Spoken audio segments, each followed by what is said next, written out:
আজকে সারাদিন সামাজিক যোগাযোগ মাধ্যমে একটি খবর খুবই আলোচিত।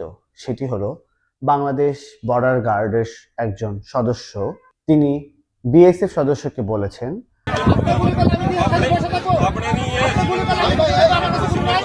গত 17 বছর এই চিত্র বাংলাদেশ দেখেনি। গত 2 বছর যখন অন্তর্বর্তী সরকার ছিল, তখনও বাংলাদেশের সীমান্ত রক্ষাকারী বাহিনী বাংলাদেশ বর্ডার গার্ডকে এরকম শক্ত অবস্থানে দেখা যায়নি।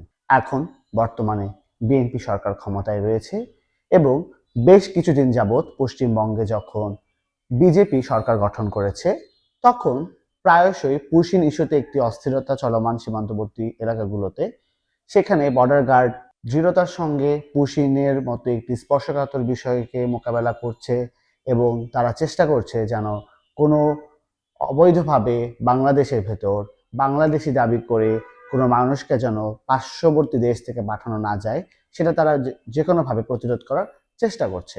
এবং আজকে সবচেয়ে একটি বড় শক্তিশালী বক্তব্য আমরা বর্ডার গার্ডের কাছ থেকে পেয়েছি। বাংলাদেশ তার সার্বভৌমত্ব নিয়ে, তার পরিচয় নিয়ে মেরুদণ্ড সোজা করে বিশ্ব দরবারে আওয়াজ তুলছে, এমনটি বাংলাদেশের জনগণের প্রত্যাশা ছিল।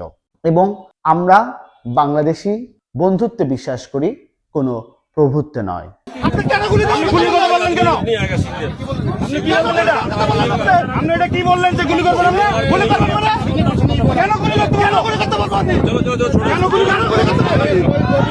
অতএব বাংলাদেশের বর্ডার গার্ড বাহিনী যেই শির দ্বারা দাঁড় করে প্রতিবেশী সহ অন্যান্য যে কোনো পরাশক্তির কাছে যেভাবে মাথা উঁচু করে দাঁড়িয়েছে, আমার মনে হয় এটি যদি বাংলাদেশের জনগণের মধ্যে এই ঐক্যটা থাকে এবং বাংলাদেশের জনগণের মধ্যে যদি এই দৃঢ়তা থাকে, তবে তারা ভবিষ্যতেও দেখিয়ে যেতে পারবে এবং যে কোনো পরিস্থিতিতে বাংলাদেশ একতাবদ্ধভাবে সামনে এগিয়ে যেতে পারবে।